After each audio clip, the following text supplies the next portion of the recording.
I don't know how old you are, and I'm not going to ask, but I'm 39, and I was thinking the other day that the amount of like sexual junk in kids' videos or videos aimed at families is significantly less than it was, say, in the 80s.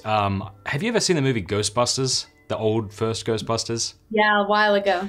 So I have like nostalgic memories of that. And so a couple of months ago, I thought, well, I'll watch it again on my own. And within the first, I don't know, 10, 20 minutes, I don't know if you remember this, but you've got one of the Ghostbusters, I forget which one, who's a university professor who's trying to manipulate a female student into giving him oral sex.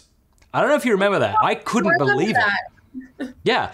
And I was just like, and that was the punchline, right? Because he got interrupted and he was like, ugh. And I thought, oh my gosh, like this is so terrible. And so I think in some ways we're making progress, that sexual exploitation really, really, really isn't cool and shouldn't be laughed about. But anyway, tell us about some of the fantastic victories that you guys have helped accomplish.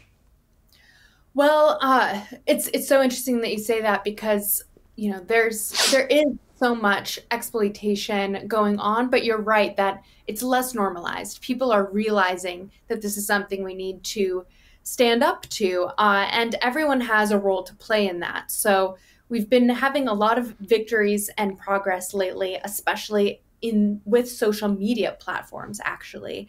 So we've been going to them and talking about the need for just some basic safety standards for minors, especially. For example, we were meeting a couple years ago with some young girls who were unfortunately survivors of sex trafficking already at the age of 14 or 15 years old. And they were telling us about how they were essentially targeted, groomed, and sold through Instagram. And one of the main reasons why was because adult strangers were able to direct message them as minors on Instagram. And so we brought that news to the corporation themselves, and through a series of conversations, Instagram actually made a huge step forward in progress, and now they have a lot of safety settings for minors, including not allowing adult strangers to contact minors. And then TikTok heard about this because we started bringing it to TikTok and saying, if Instagram's doing this, can't you guys do something too? And they also started instituting a lot of improvements, including automating safety features to be turned on for minors on TikTok, and taking away some of the high-risk features for minors on TikTok, such as direct messaging or live streaming for users under a certain age. So there's certainly more that needs to happen there with all of these corporations. I don't think we'll ever be 100% happy. We're always talking to them about more that they could be doing. But we are seeing a lot of progress with mainstream corporations like that. And then we're also seeing a lot of progress in the awareness around the harms of sexual exploitation on pornography platforms as well. That's something that in the last couple of years has really gone to the next level. And I think we're approaching really a culture shift in how we're thinking about pornography platforms. Yeah, God bless your patience in all of this, because I think you see the horror of it and you think, how the hell do you not see that this is inappropriate?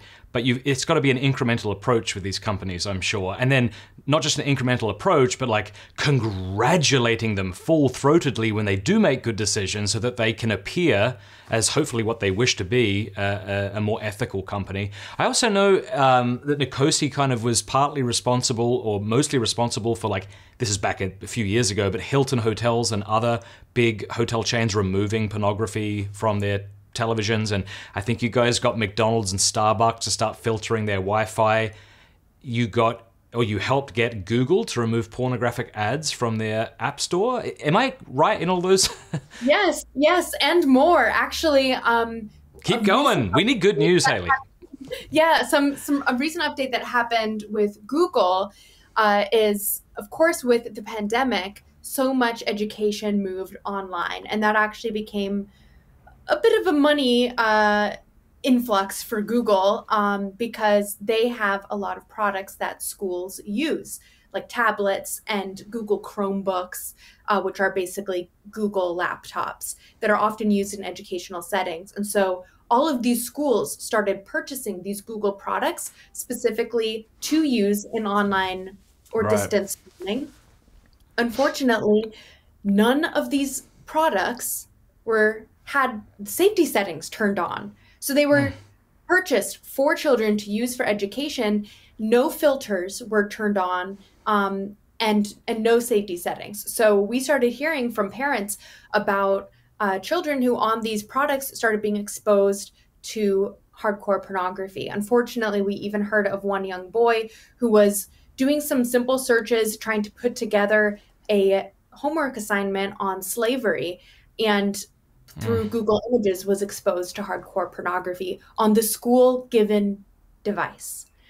So we brought this to Google, and so often with these kinds of conversations, you bring something and the first time the answer is no. The answer is there's nothing that can be done. It's a little bit bureaucracy, to even have a problem with this.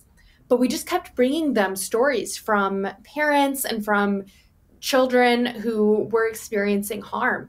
And thankfully, Google has changed their mind. So now all of these devices that are given for schools, for online learning, have Safe Search automatically turned on. Like some of these just very simple tools that for a school administrator or a teacher, it's too much of a burden to go through and change every single, safety setting on every single laptop that they're giving out. But Google, knowing who the end users are going to be, can just do some of these simple steps that that make a really huge difference. So it's really encouraging to me, and I hope it's an encouragement to others, that if you just stand up and say something, even if sometimes the answer is no at the beginning, if you just keep bringing forward reason and survivors or people who've been impacted, people's minds change. And so often we're just seeing incredible victories come out of that.